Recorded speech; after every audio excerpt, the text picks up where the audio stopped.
if you're on managed payments at the moment, for you to draw even level, I would say £3.40. No, that's crazy talk. Is that too high? Jack's got it. Congratulations, Jack. £2.50. I said 2.49 to start with. That's got to be within 0.5%. Still wasn't correct. Yeah. Yeah, there we go. I've sold a Batman game on Xbox for £2.50. It should have gone for £3 really at its lowest, but hey ho. I just want rid of the media now. Anyway, Bobby, like I was saying earlier, I was doing a little bit of looking around on the eBay to do a little bit of arbitrage on there.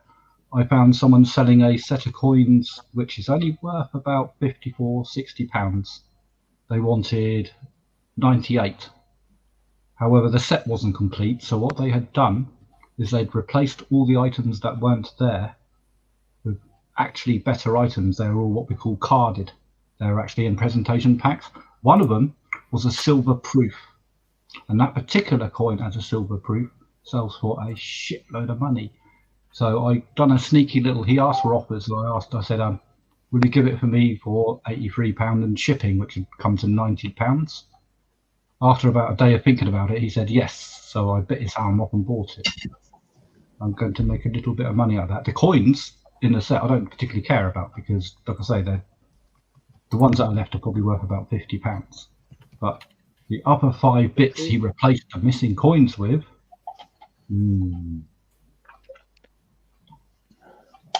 Always proofs. Proofs are a special minting procedure where they stamp the coin 5 times out of silver, and it's super high definition, polished like hell, and then put in a block. See a picture. You can see your reflection. No scratches, no nothing, and the definition is horrendously good. I think in the coin world they call it a PF70. If it's wow. If it's really but it is stuff. graded or just in that. It's graded or it's in the case. This particular one hasn't been graded by the company that grades it, but it costs an extra tenner to grade it, and it's not worth it because I can sell it for just £30. I'm not going to lose £10 of profit doing that. But it's sort of, I don't even have this coin as in its base metal version. It's wow, rare rocking horse shit. Yeah, over here we have a little mania going on with. Do you guys remember the Marvel cards from the early 1990s? We have similar over here with the Pokemon at the moment. Yeah, well, the Marvel cards from the early 90s, some of them people are sending in for the grading, and then they're coming back with high grades, and they're selling for huge money on eBay. Superman cards back in the 70s when I was a kid. They used to get with bubble gum and chewing gum and stuff. And of course, back in the day, they looked like cards. I used to trade them in the yard in the playground. And to your friends, I used to have a stack about that high, and you'd have your Swapsies at the bottom and your main set at the top, and all your rare ones which would flash at people but hide in your pocket because you don't want anyone to take them from you. Yeah. You know, I've got the R2D2 I have. They go, we'll have you on the way home. But of course, I don't have a clue where they've gone. They've gone in the bin sometime. In the rubbish? Probably. You never know. When you're a kid, once a fad finishes, you don't want it anymore. You want room for your new toy. Yeah. The amount of stuff I've thrown in again, it's all hindsight. If you kept everything you ever had, you'd need about 20 houses. Yeah, that's true. Oh, but me, I still have a lot of stuff buried in the back of my closet that I'm looking for. Every time something comes out, I'm like, oh, I got to go back and look and see if I have whatever the fuck, you know. I had 200 sci-fi magazines, little magazines. You might have them in America as well. They're like the Commando magazines that are like that high. They're about 64 pages long, all drawn artwork with speech bubbles. You always just get them in newsagents. They've been going for years. There was a sci-fi version called Stargazer. It came out once in 2 weeks, and I enjoyed reading them, and I loved the artwork, and I enjoyed reading them as a teenager, and I had, I think, all bar 5 of them, and I sold them at back in the day, a jumble sale, I think it was, for probably about 10p a copy.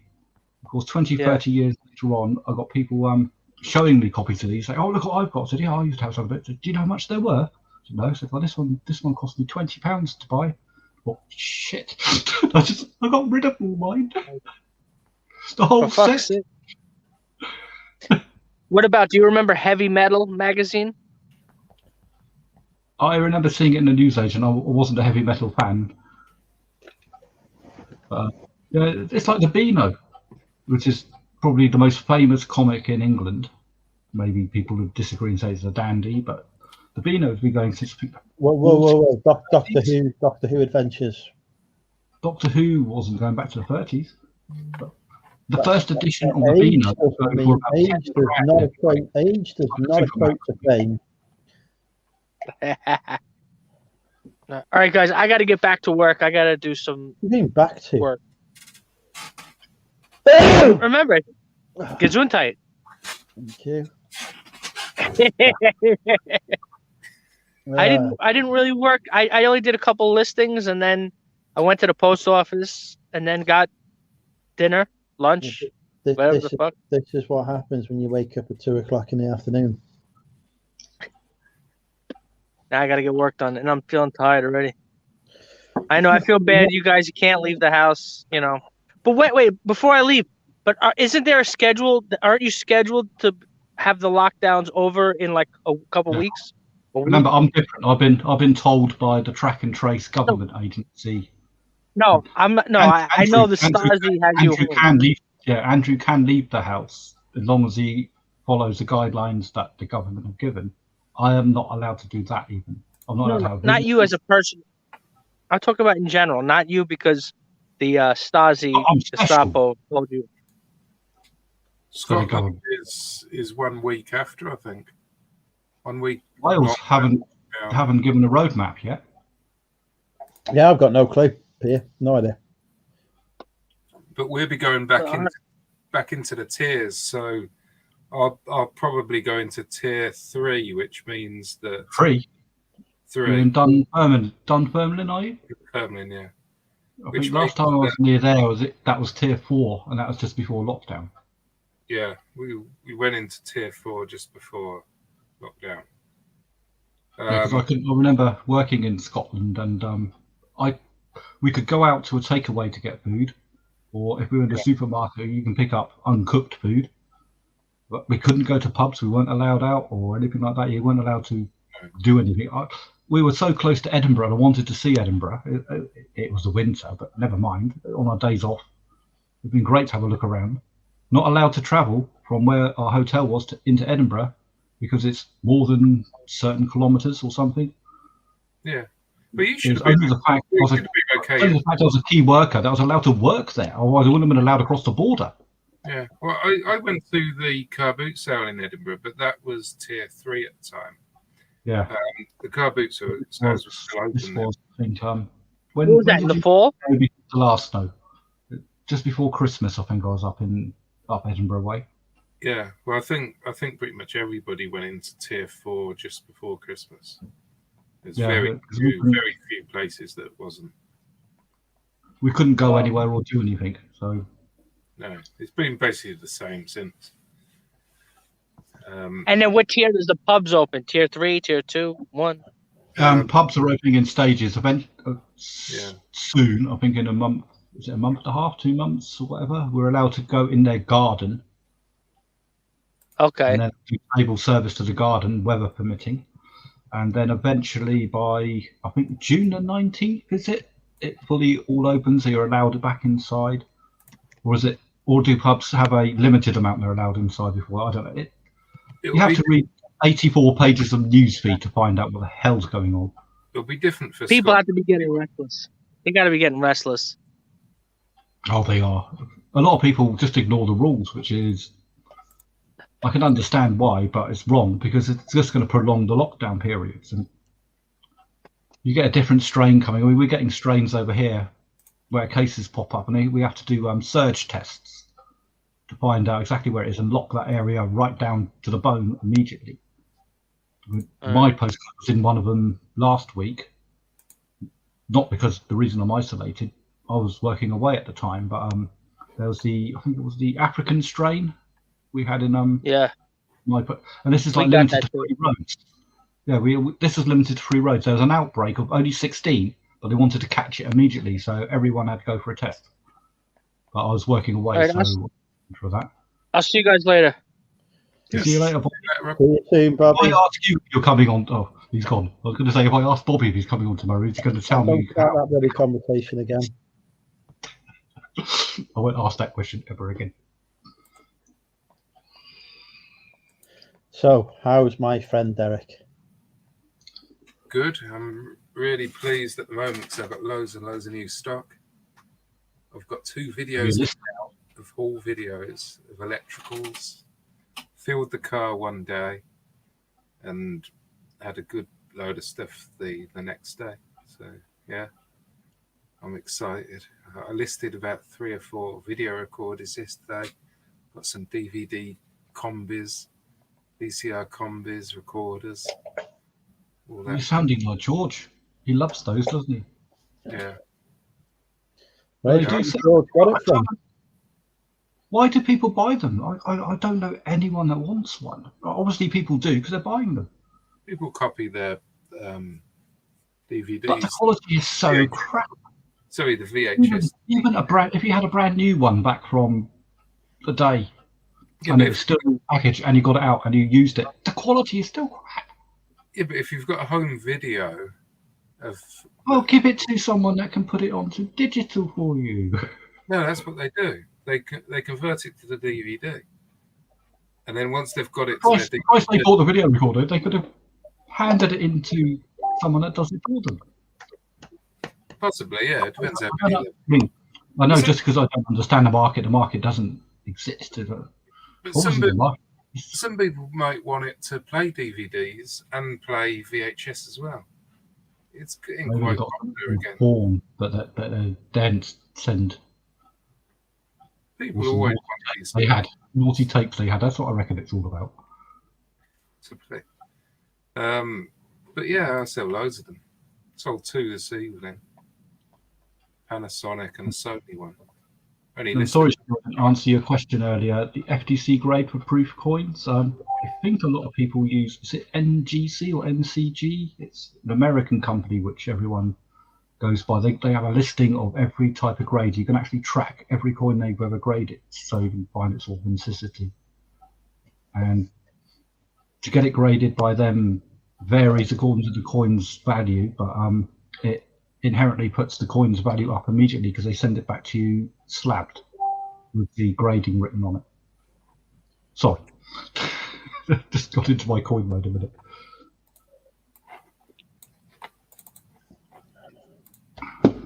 I've been a good boy. I've only bought £100 worth of coins this week. I'm going to have to start listing them. But the thing is, I don't know whether to keep them for a month or 2 to let the value appreciate. Because where I've been buying them, it's artificially been putting up the prices on eBay. I don't know. There's a term for that, isn't it? Is it shilling? No, shilling is when you falsely bid, isn't it? Shilling is when you bid an item up. Yeah, but I don't bid an item up. I bid it up because I will buy it at that price, but I'll have a cut-off. But I am now setting a precedent at that price because I bid on virtually everything I see that I think is of value,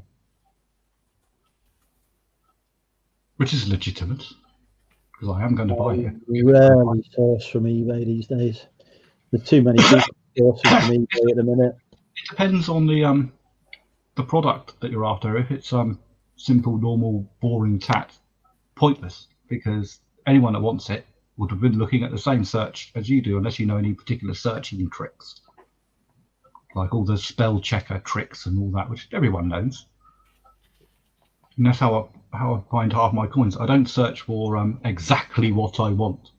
I'd search for what I think people that have found some coins in their bottom drawer might put.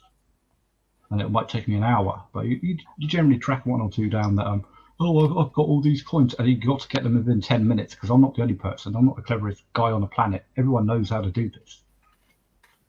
Got to get there first. I normally buy, if something's been listed for more than 10 minutes, then it's gone.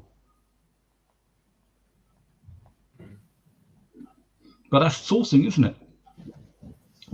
Got to be quick. You've got to keep your ear to the ground. You've got to know your methods. I mean, I don't find sourcing difficult. Like, people talk about not being able to source or get stock. oh, sourcing's not a problem. You just got to, you've got to think ahead of the market. You might make a few errors, but, or at the very worst, if it sounds dodgy, it probably is. I saw one guy, he was listing his coins, he's got 71 feedbacks, 0% rating. I thought, well, that's bloody odd. How could everyone not like him? On closer examination, he's only just come back to eBay and he's never had a sale in over a year, so they've wiped his feedback score. But he put on coins in such a way, he was photographing his products, whereas it's difficult to see what he was selling and what dates they were, unless you have a trained eye. And I looked at them and I thought, to the untrained eye, if you just looked at it on your mobile phone, he's got 6 coins for sale and he wants it on a bidding. I looked at it and he's actually got additional photographs which people probably didn't look at. And he's actually got a few more coins that were actually included in that listing. So I put a snipe on it. I think someone else also saw it, but I won the snipe by about 78p, which was I mean, even that, it's the thrill of the chase, isn't it? I mean, I don't care if I sell that, I'd make £5-10 profit, whoopee. But it was the thrill of the chase at the time. You won, didn't you? So it's always good to win an auction, especially at a price you like. We're easy to please, us resellers. Hey Nick, how are you doing? And yes, we had to drag Andrew out. Oh, hey, Nick. Have you got a new microphone there, Derek? For the chase. Me? Yes. Yeah. I thought he's got one of those new spit guards or something. He's got a pop thing. Fancy pants thing, yeah. I'm a pro streamer now. Keep on telling everybody. Oh my word. I was thinking of getting a microphone, but apparently everyone can hear me okay, so I thought I'm not spending any more money on tech. I've already bought some, I don't know, one of these USB, I don't know, so I think it's in the tray down there. It's a bit like the one Nick was looking for his new Mac. The USB-C thing that goes to USB blue things. And I bought a HDMI converter for a USB port that didn't work. So that's going back to Amazon. Bought a new camera, new watch. Is the quality of this camera quite good? It's a lot better than your last one. But I think it's your internet that fails you a bit there. Your last one sort of stuttered at about sometimes 10, 12 frames a second. That is doing a lot better though. Yeah, well, this one's I actually got it as part of the electronics haul I got the other day, and I found it in the bag. Did you change your microphone settings to your new microphone? Because you do sound the same as your previous streams. Have you actually changed the microphone setting to actually pick up that new microphone? Yeah, it's using that one. Yeah, it might be just your voice then. I don't know if I've configured it right. I haven't really done any proper tests or anything. Yeah, I think you probably will. Because normally the voice, at the moment, I can still hear a tinniness in it, and that's the sort of quality I'd expect from like the webcam. You sure the webcam isn't the microphone that it's using? If you just install a new webcam as well. No, Streamline's definitely set up to use this mic. I've said that, but there is a load of settings on the mic that I haven't messed with, so it could be that I've just got to meddle with them. Always good meddling. I think you right click on the icon or something and it changes the sound settings or something. I don't know. There is more depth to your sound, but like I say, it could be just being in Scotland. Maybe. It sounds fine to me. More importantly, Andrew, do you use a microphone or is that? No, this is Well, you can't see it, but I use my webcam, the inbuilt microphone. I do have a Yeti, Blue Yeti upstairs that Lucas sold me. That I did use for streaming, but people complained it was too good and it didn't really fit the image of the channel. Yeah, you can't have anything too good, can you? So it's too professional. Like when I was actually streaming from a dual screen setup with a stuff.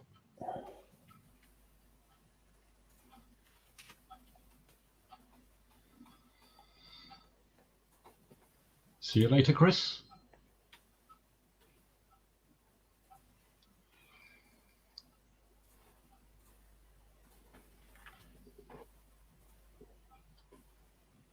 The only thing I dislike about modern technology is, like I say, is they do this to you all the time. They track you like hell. This thing tracks me. Oh goodness! But there again, if you've got nothing to hide.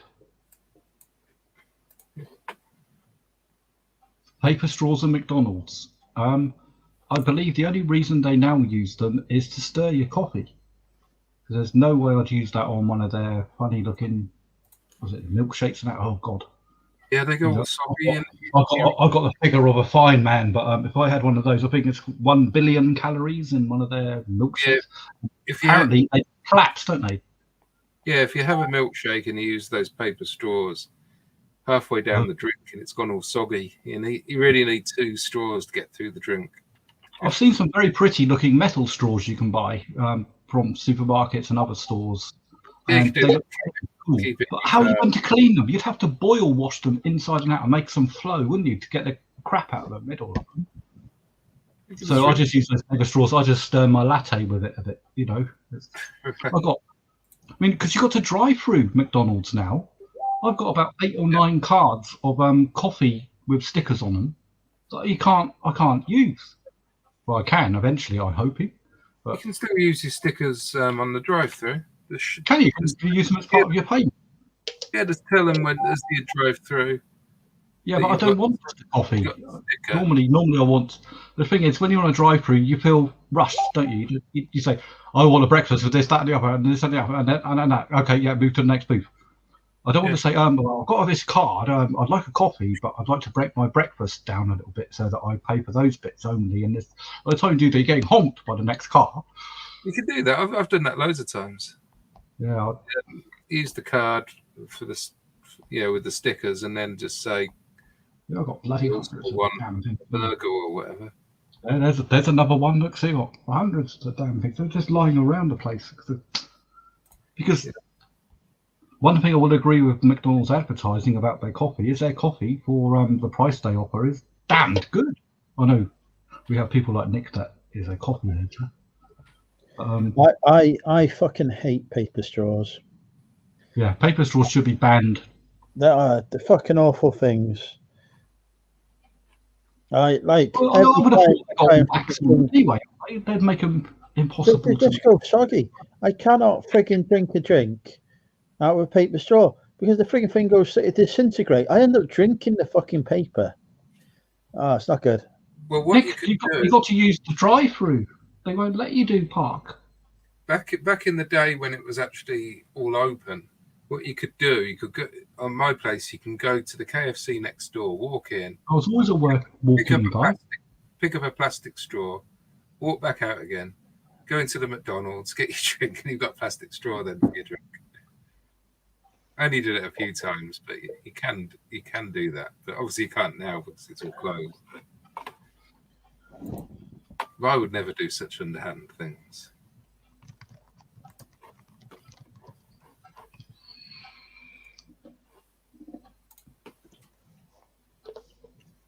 Yeah, I inherently hate these drive-throughs. Even now, I have. In the mornings when we were working away, I would have to use them, but I'd always say park and go in. I like to browse and then press all the screens and then make everyone wipe it after me. What's Richard suggesting? He paints. He wants to paint something in my house, I think. Well, what do you think? What could it possibly be? He wants to do the wall, doesn't he? Yeah, I can. When you say he's suggesting it, he can do that if he wants. Do the words before you say I'm not painting it sound like a suggestion? Yeah, I think he wants. He can tell the way he's saying it. Truly believe he really wants to paint it. I'll keep it here for him.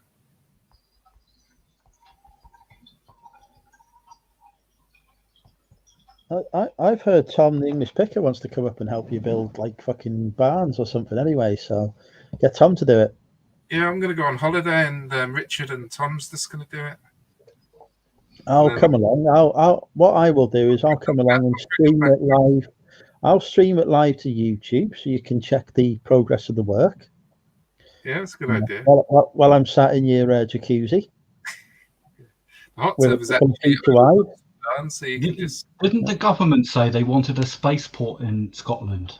You could rent your land and have them build hangars and everything, space shuttles and rockets and flying skateboard things. That would be good. Imagine what and a runway. Yeah. I'll just move out and let them get on with it. NASA will move in. Can use my house as an office.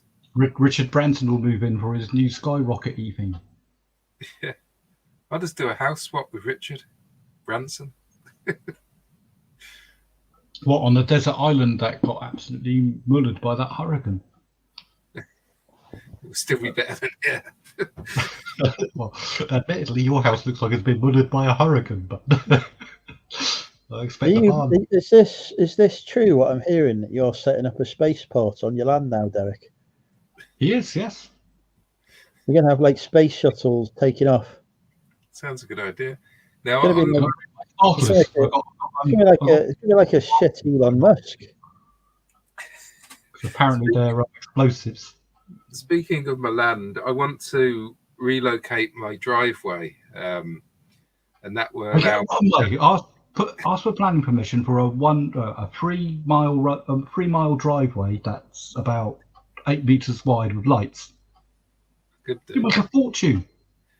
But yeah, once I've got access into the land from the road, then see how much Heathrow runway 3 is going to cost. Was it I don't know, 40 billion or something? You can undercut that. Just say 1 billion, yours, easy. Yeah, I'd even do it for. It makes so much money. I would even do it for a couple of million. It'd be fine. No, go for $1 billion. God. Yeah, but what I want to do, I want to put self-storage on the land. I think that's what I'm going to do with it. Because that's a business I can sort of expand. I know why you want to do that. When someone doesn't come back after not paying their dues, you could go, right, get on YouTube or get the snippers out. Let's get some bidders around. It's a 1, 2, 2, 2, 2, 2, 3, 300, 300. Yeah, get yours. Getting bidders around, as if he would ever sell it at all. He'd probably keep it for himself, add it to his death pile. Yeah, look in first and then put a new pen. No, but that's sort of crap. I could make 3 or 4 containers, wait until they've got filled, and then invest that money and get another one and gradually build it up. It seems to be quite a good business that you can have. Are you close enough to people that would want it? Is a demographic in the area people that would need storage? Yeah, I think there would be. There was some storage over the. If it's remote, people might not like it because of break-in issues, unless you can provide the security. Yeah, I'd have to make it a bit more secure. But get the graffiti artists who normally spray your land to be security guards for you. I mean, let's face it, they're the ones who are going to nick the stuff, so may as well give them a job. No, I haven't seen them since. Although the farmers put the fence back up, so now the sheep can't get over. I'm going to have to my grass again. Have you still got the ride-on mower? Yeah, but I don't use it anymore. I've got a push one I use for the front and the back, the field. I just don't cut at all. I've given up. I just let it go really long until I decide what I'm doing and stuff with it. I just leave it. It's a waste. It's a waste of time. Do it straight after you've painted the wall. It would be done in a couple of weeks. Yeah, I'll just do it then. I'm actually doing DIY this weekend. I'm. No, you're not. I've got a room in the house. It's only a small room. It's more. I wouldn't say it's a cupboard, but it's bigger. It's bigger than a cupboard. It's got the boiler in it. But what I'm going to do, it needs plastering and plasterboarding and stuff. And paint. And paint. And I'm going to put a loft hatch in there with some ladders so I can get up into my loft a bit easier. And I'm going to basically use it for cardboard and boxes to store. That's my plan. By your boiler? Yeah. A little bit hot. It's a combi boiler. Be okay. I'm actually going to like lean it against the boiler. It will be like the other side. Yeah. I'll tell you what, the boiler will get quite warm. Well, there's cardboard in there already. But it's just, Oh my word. just a bit of a mess at the moment. So.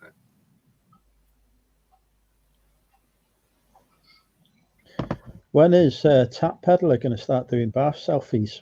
That's what people want to know. My bath's knackered, so quite a while. But when you say knackered, is that because you've actually put some wood over it and put some stock on top of that? That's a different bath.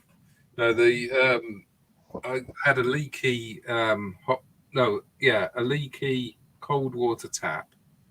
The flexible rubber pipe thing that goes underneath, that started leaking very, very slightly. When Nick comes up for the house party we're going to have when you're out, he'll fix it for you because he's very experienced in taps now. Yeah. But now I cut that water off, but then I was using the hot water just to fill the bath. And what I was doing, I was just flipping the switch on the boiler to make it run cold water to fill the bath. Do you generally have a cold water bath? No, I do hot water and flip the switch, and then it comes out cold because the boiler's not on. And that's how I used to fill the bath. I'm talking like a temporary thing here. But now the hot water pipe started leaking as well. So get a sauna. You got so many outbuildings. Put a sauna outside. Well, that's not a bath, is it? Running sauna. It'd be lovely. I've got a sauna. No, a hot tub. I mean, every time I hear about this house, it sounds like there's any things about to collapse. It is pretty much. So I need to fix the bath. So no bath selfies. So what stops you from doing that? Because I tiled the front of the bath. Well, that's sort of irrelevant, really, because what it is, it's one of these double-ended baths, and the taps are in the middle, but the taps are on the wall side. Yeah, no, I used to have one of those. So you can't get to the taps. No, you've got to remove the bath. Yeah, but the way I did it, because I put the bath in, I did all the bathroom myself. The back of the bath is on a plasterboarded wall, stud wall, so I can go in from behind. So that's my plan. I've heard that you're good at that. So I've just got to karate kick the wall, and then replace the pipe, and then plaster the wall back. Are you going to paint it after you plastered it? Probably, yeah. You'll have to. Actually, it's like Mandy says, Nick's got the plumbing parts. Yeah, when he comes up at the house party. I need to buy plumbing parts. I should actually message Nick and see if he's got the bits I need. Probably does. I've got a toilet that needs fixing, but you know what I also have that really helps with these situations is actual fucking home cover that covers leaking pipes. So it doesn't actually cost me any money when they fix it. It costs you money every month for the home cover, though. A whole £13 a month. The amount of work that you're describing there is hundreds of pounds worth. So I feel that I'm not losing out. I'm not when they fixed the boiler, did a grand's worth of work for me. Like the amount of time it's going to take me to pay that, to pay the back, it's worth it every time. It is if you can't do these things yourself, I suppose. I'll fix the bath myself. So How much a boiler cost to fix? that cost me $250, I think it was. See, there you go. You could have had the boiler cover, got them in a month later, got it done for free, cancelled the cover. Not that I would ever advocate doing such a thing, folks. I think there are clauses. Could do, but Yeah, even if you paid the full year's membership, 13 quid a month, right? That's still less than 250, isn't it? yeah. Neil says don't plaster the wall. Create a service hatch in case I get another leak. I have actually got a service hatch on that wall already because it's a jacuzzi bath, and I've got a little service hatch for the motor so I can get to the gubbins of the motor, which has never gone wrong. So I've got a hole there already, but you can't actually reach the taps from that hole. So I've actually create a new hole. I've actually got 3 holes in that wall now because I actually had to punch a hole around by where the pipes come out, where the valves, where you can turn the valves off to turn the water off. I mean, I think what we've learned though from this whole thing is that the bath leaks because you did a fucking shit job putting it in the first place. The bath leaks because it was ex-display, and what bloody idiots did, the jacuzzi bath caused me loads of problems because it was an ex-display thing. It's got all these pipes for the jets. They used to have one of those in a previous property. It was brilliant. Because they probably thought this is just for the display in the shop, they didn't bother sealing it very well because it never had water in until I actually got it because it was just sitting in their showroom. So I got it, fitted it all up, and it bloody leaks like a sieve. So I had to basically reseal all the holes. It was an absolute nightmare. The motor, they conned me with the motor for it.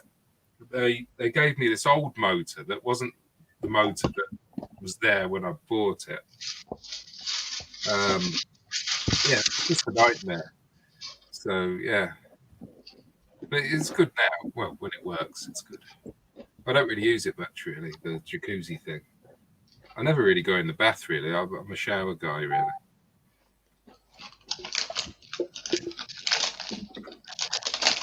That's why the bath doesn't work, because no one ever uses it.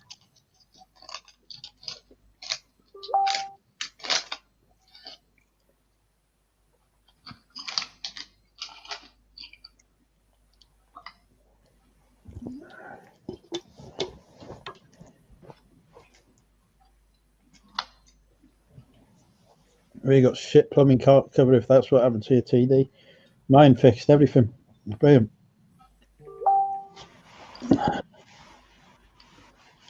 Mine's included in the rent, thank God. But they still haven't. Oh, we're in to see me. Still haven't. This was a year ago. But they have replaced the boiler, and the heating is fantastic. The hot water comes on. That's all you can ask for.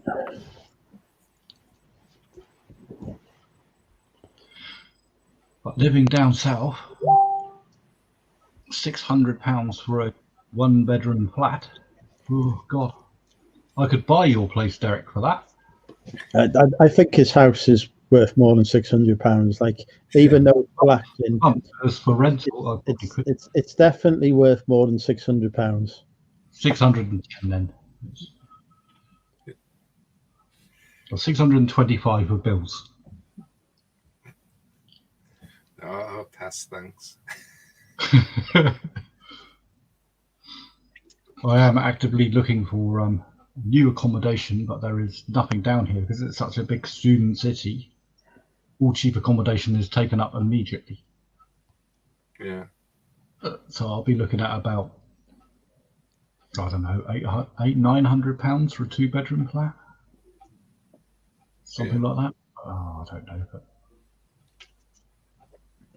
looking into it, the profits coming in are not considerable, but they are significant, and the missus is on PIP very shortly, which will probably achieve £600 towards the costs, which means that accommodation may be an easier option after that. We shall see. We'll have to wait, won't we? As usual in life, we wait and then we die. Well, my aim is to become mortgage free and then buy a bigger house and not be mortgage free. A good option. If you've got a mortgage, it's absolutely brilliant because that's an investment straight away. I've got 16 years left on my mortgage. I got a statement the other day, which is pretty good, I think.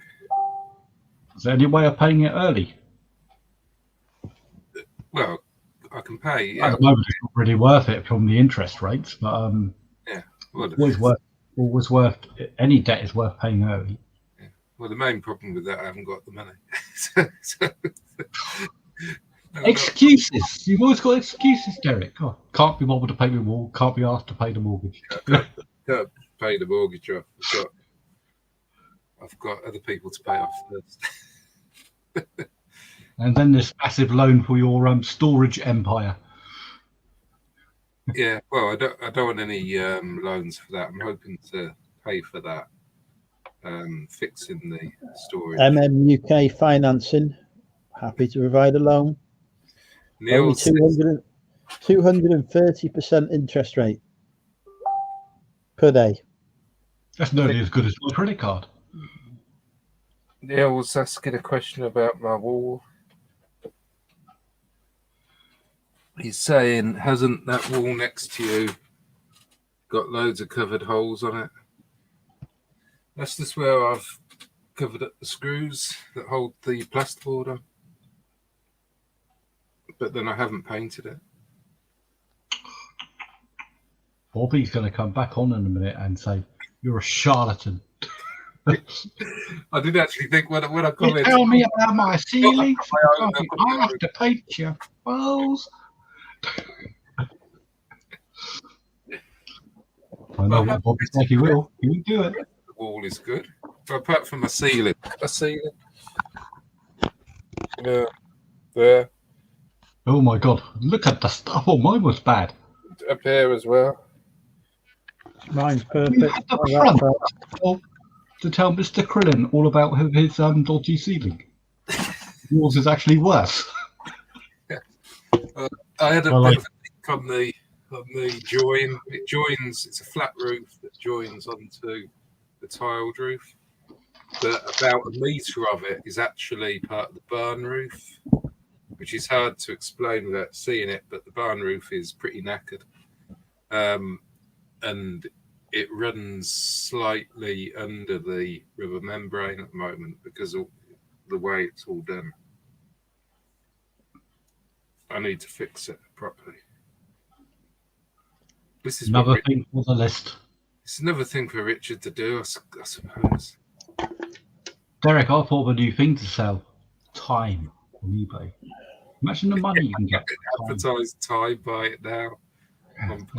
I'll give you 2 days, just £100. Or $99 shipping. Or sell up and buy my house. Job done. How much? Well, the house, the other end of this, same house as mine, is up for 225,000 at the minute. So I reckon an easy 200 grand you could have my house. 200 grand? I could buy my entire building for that. Well, why the fuck are you paying so much in rent then? Because I don't have £20,000 deposit.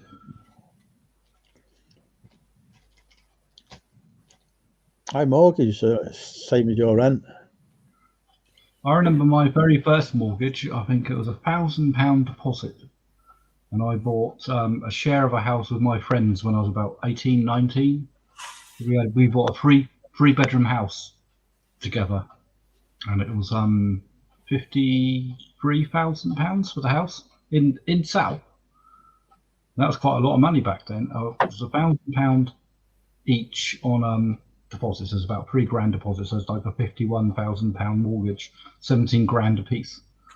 That cost me about £240 a month. But of course, I was so young at the time that I wanted to expand and move out because new things were happening with my career and my ladies. And I moved out and I passed on the mortgage to one of my cohabitees who was working with a bank, who then bought the other third off of the other person, who was her brother. She then owned the house. Because she worked for a bank, she got a 0% mortgage or something like that and made an absolute killing. Life. Then I got another mortgage for a £31,000 masonette. It was a beautiful masonette. Again, back down here in the south, that was a good deal. I think I had a deal where I didn't have to pay the deposit because the company would pay the deposit. If I bought the masonette there and then. I bought that, and then I had incredible mental health issues and other issues. I basically had to just vacate the house and lost it. Never got charged for anything because I don't think he ever tracked me down. That was about 30 years ago. But now you can't get a mortgage, can you?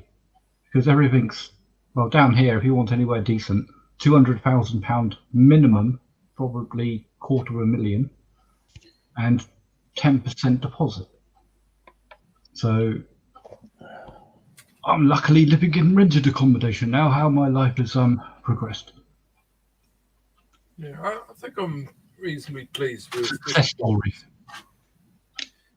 I always wonder whether it's worth me. So I'm only really staying here for the business side of things because it's got the expansion there to put the business in. I do want to grow the business because I'm going to be doing it forever now.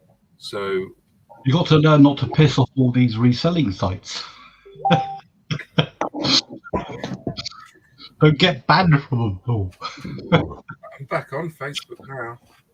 I've had three sales since. Yeah, so the idea of getting a smaller place to actually live in, because this is way too big for me, really. But would you think about separating your business from your residential? Well, that was what I thought. Then I could rent storage, but then by the time I've done all that, cost-wise, it's probably going to be more than what I've got. It is, yeah, but it's also you got to put into that. If you can afford it, it quality your life better.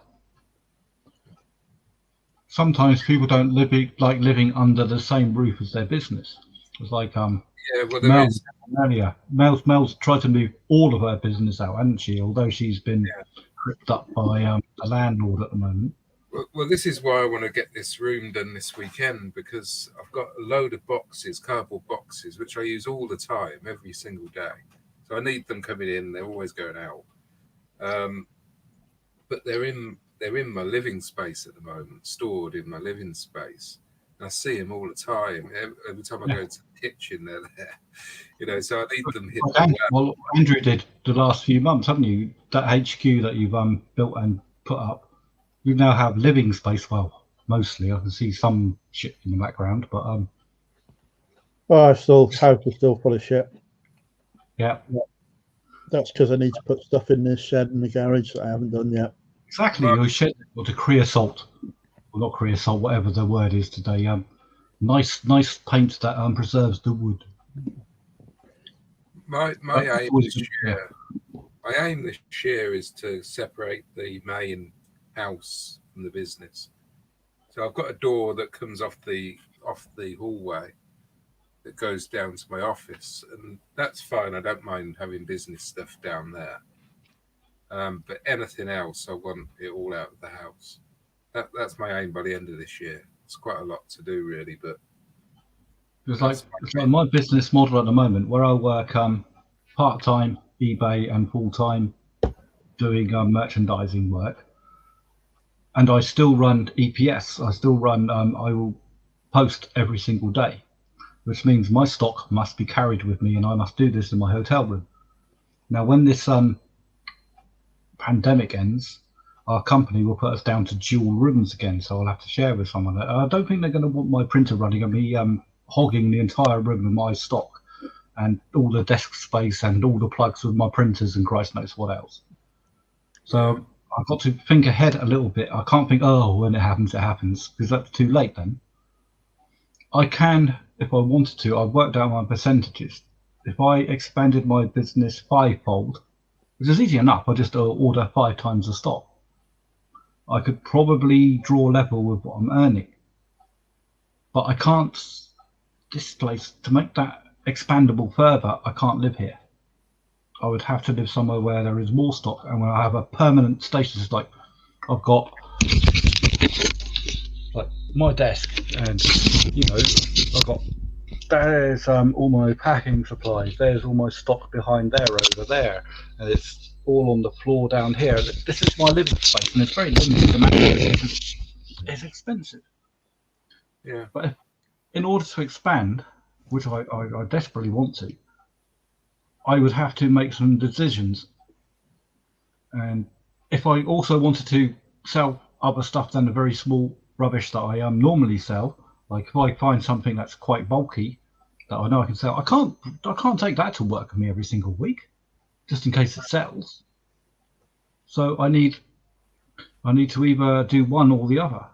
But at one point, the decision will have to be made this year. Yeah. But it's a transition period. And with the pandemic going on at the moment, which puts everything in the air, I can't afford to, because I need the solid income. At the same time, I'm working in areas in the industry which exposes me to the virus every single damn day. It's like I'm on isolation now, which means I had to use 3 days holiday just to pay for my wages. Otherwise, I get statutory sick pay if I take 10 days off. I'm not having £19 a day. I can't live on that. No. That would just pay my rent. It wouldn't pay nothing else. No. So, for goodness sake, but it's the jump, isn't it?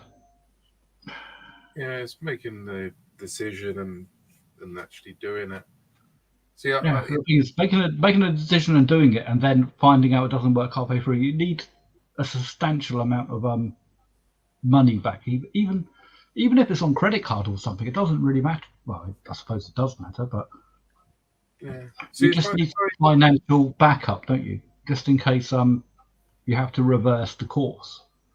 If I sold this and then rented some sort of lockup or some sort of storage, then at some point, as the business expands throughout 5 years' time, for instance, am I going to be sitting there thinking, I need bigger space? God, I wish I still had those buttons. Yeah. This is what worries me. So I think I am better off. That's also the amount of stock that I turn down. Amount of stuff I see. I look at stuff and think, I could sell that quite easy. Look at that.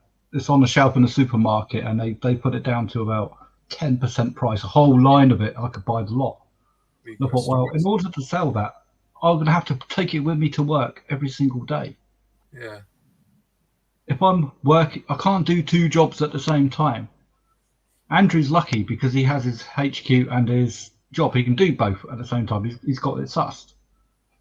At the moment, living down south, I can't afford the both, and I'm also working away. I don't come home every night.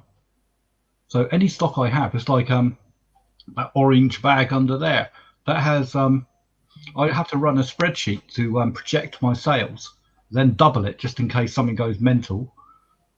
I have to take all that with me, and it has to be very small items, which limits what I sell. So how long are you away for at a time? It varies. It can be 2 or 3 days. It might be 2 weeks. Right. Okay. And when it's 2 weeks, I have to go through my entire inventory and do projections, because I don't like leaving. It's like as a seller, I do like the customer to be happy. My feedback is reliant on it, because there's so much competition in the type of stuff that I sell. I have to be the best or one of the best that is selling it, otherwise they'll choose someone else. I take it you got a vehicle. I have a company vehicle. Well, I don't at the moment because it's been taken off me because I'm on isolation, and my business partner on that, well, I say business partner, it's not my business, but my colleague has taken the van earlier today because he has to go to work tomorrow without me. He's going to pick me up on Monday when my isolation runs out, because apparently this isolation, when it kicked in, was it a day and a half ago? Apparently it was 5 days previous that I had the contact with someone, so I only have 5 days left. If you needed stock with you all the time, would it not pay to get your own van and then use that as basically storage? Because at the moment my eBay working part time is running almost on a hairline, if you know what I mean. It provides an additional income, but certainly nothing to live on, and any other expenses, especially since I've gone over to managed payments now, would just wipe it. I need to actually, in order to make it work better, it has to increase at least 5-fold.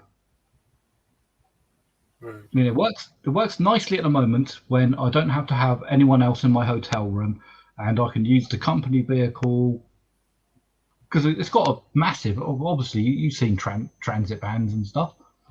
Well, it's not a transit, but it's a Transit Connect, like the minivans. Yeah. In the back, I can throw all my stock, my printers. I've got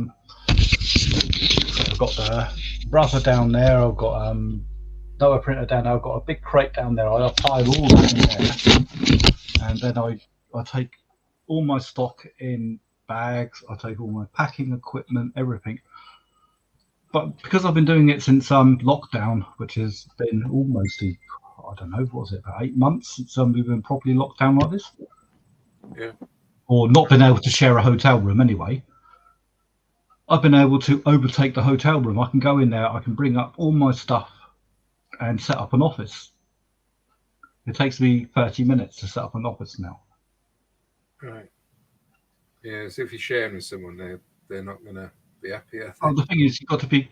I can't use the telly because they want to watch the telly, and I want to use it as a monitor because I like to use 2 monitors. I can't use every plug in the hotel room to plug in about 74 printers and Christ knows what else I might have with me.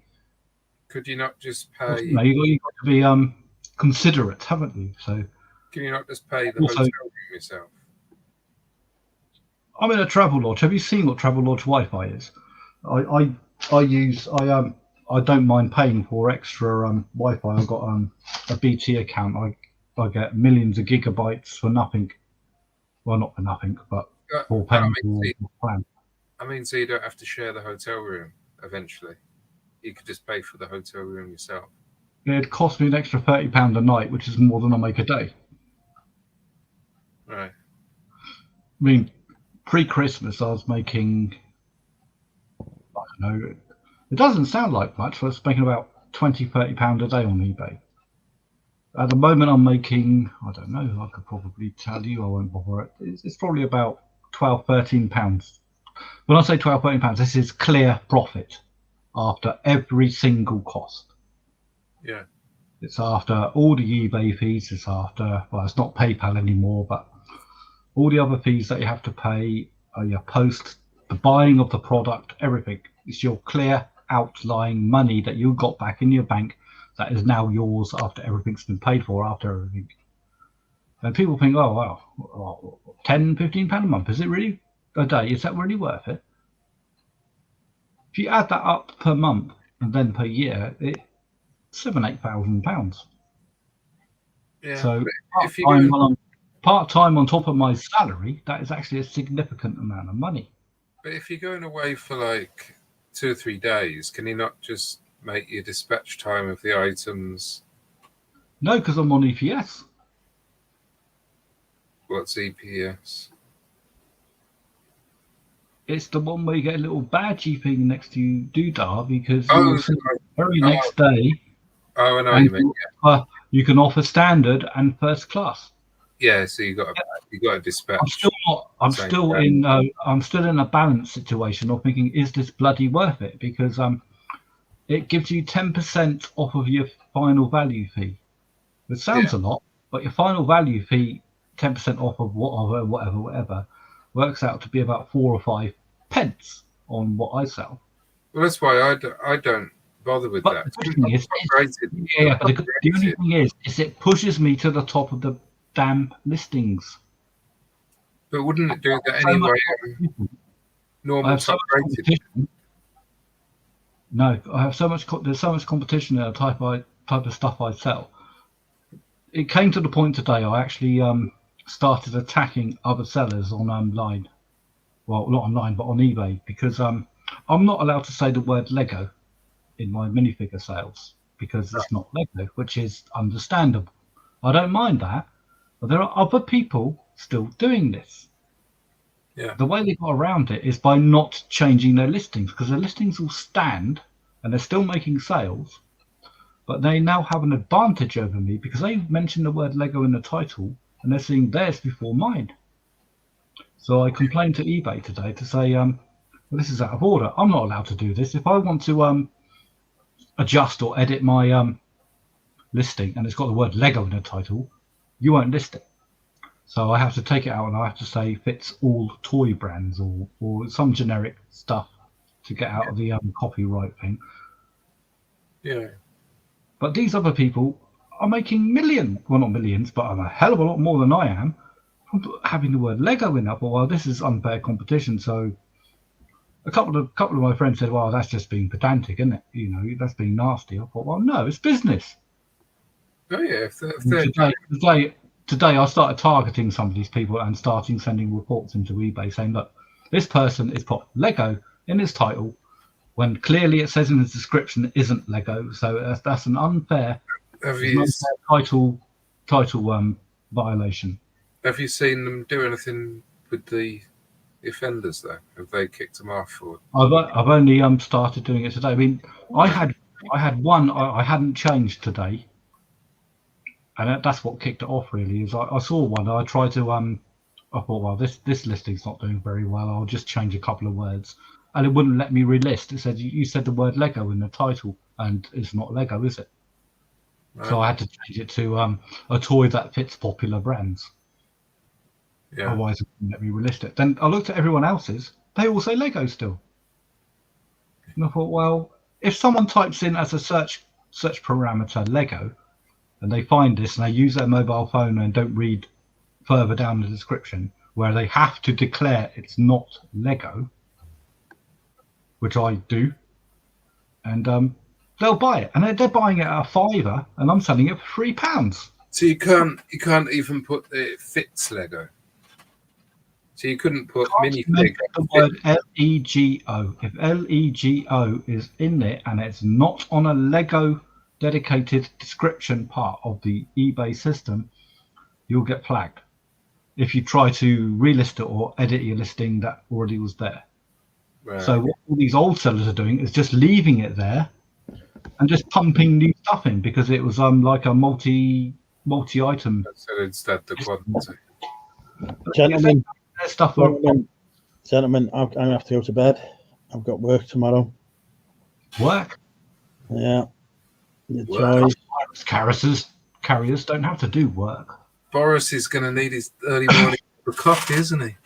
I have got a coffee and there'll be a meeting in the morning that I need to actually be vaguely sober for. But yeah, thank you both for joining. Thank you, Bobby, as well, and Zane. I would ask you if you're doing a listing or a stream tomorrow, because you might do a long speech on how you may or may not be doing a stream tomorrow. I'll definitely be doing a stream tomorrow. That's what I needed. One solid answer. Drinking with Andrew is always on, is it not? It's unless I get COVID between now and then. Unless you get COVID or a date, then we'll get ditched. Yeah, that has happened before, in fairness, but it didn't work out well.